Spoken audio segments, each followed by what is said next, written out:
Hello class 9, this is part 5 of the same chapter that we are doing, and the name of the chapter is the loss of the Titanic.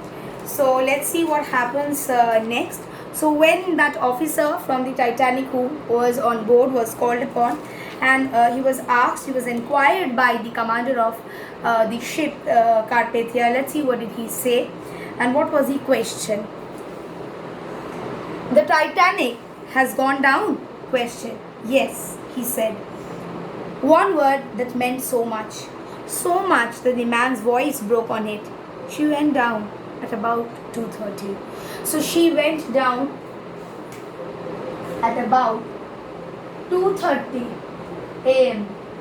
and Carpathia reached at 3:35 a.m. Only with this difference, 1 hour 5 minutes. It was all over. So, and there was obviously a pain in his throat while he said this, because he lost his comrades, he lost many of the people there, and it was his ship. So obviously he was in deep pain. An hour and a half ago, alas, that we had not been nearer. Alas, we couldn't be nearer. But there was no time for vain regrets. There was no time for regrets with which we cannot do anything.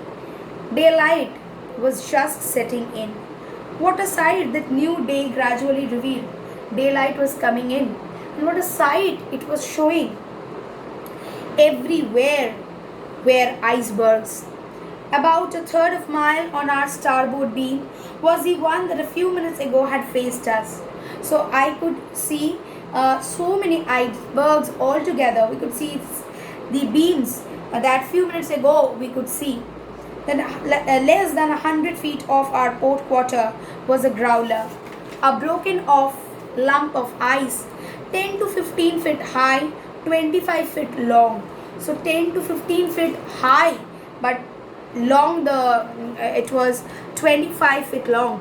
But stretching as far as the ice could reach were masses of them. And if we could look around, then there were masses of icebergs that we could see. I instructed a junior officer to go to the wheelhouse deck and count them. I asked an officer to go there and count the number of icebergs if possible. 25, they were over 200 feet in height. There were 25 which were over 200 feet in height. And dozens ranging from 150 down to 50 feet. And there were dozens, okay, that was ranging from 150. That were ranging from 150 down to 50 feet. So the range was, and the dozens of them were 100 feet or 50 feet down.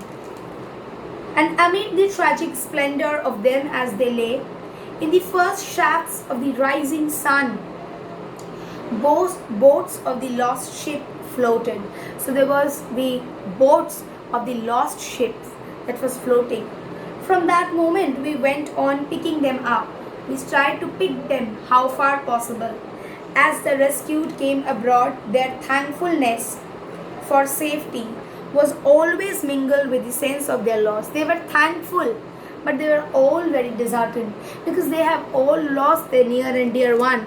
They have lost the Titanic on which they boarded, and the shattering cold that possessed them, and they were all in cold. It was tremendously cold. Many of the women had been hours in those open boats. So many of them, this woman, they had been in hours in that open boat, shielded from the almost Arctic cold only by a coat hastily thrown over night clothes. So only with one coat. Maybe they were wearing the night clothes and they couldn't,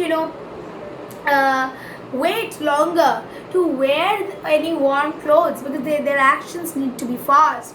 The more fast they are, the more they have the chances of getting saved. So it was very difficult, and in this cold weather of the Arctics, it was very difficult for them to and they were very cold and they were trembling. So the reactions of the people, they were thankful that, oh, I have actually escaped death, really. And then but also they were also thinking that we lost our dear ones. There were many people who couldn't be saved. the tragedy was such that they couldn't know that what to do next, what they would do. Should they be happy for being saved, or should they feel sad for losing their young ones? And apart from that, they were feeling they were trembling in cold because they did not get the chance to wear up any warm garment which could prevent them from such cold. And if I talk about Carpathia, the ship Carpathia, they did an excellent job. They said that they're going to reach by 4.5 hours, and they took 3.5 hours. A 14 knot ship, which worked to 17 knots, they went by that dangerous passage with which they could face a lot of danger. Right, but they had not thought about that matter, that they had used every ounce of their power through heating, through any other thing, through steaming, any other thing, just to be at that time.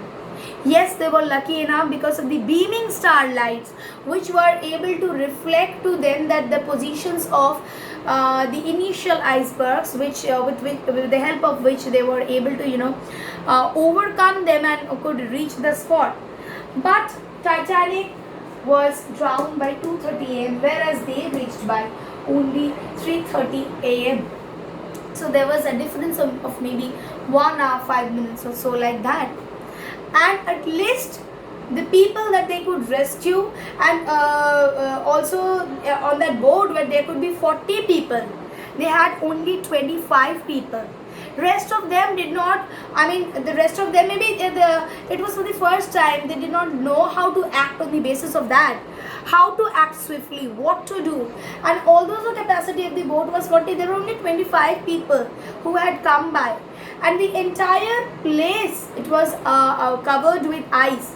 So that day that was shown, the bright sunny days that shone, whether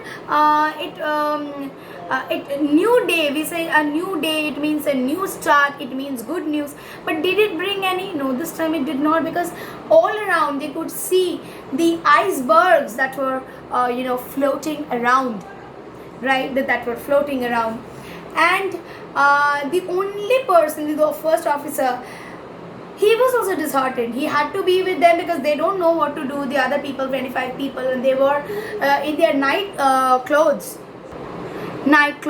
They did not get that time to wear their warm clothes. So all of them had some kind of a mixed feelings. What would they do? What would happen to them? They had no knowledge about that.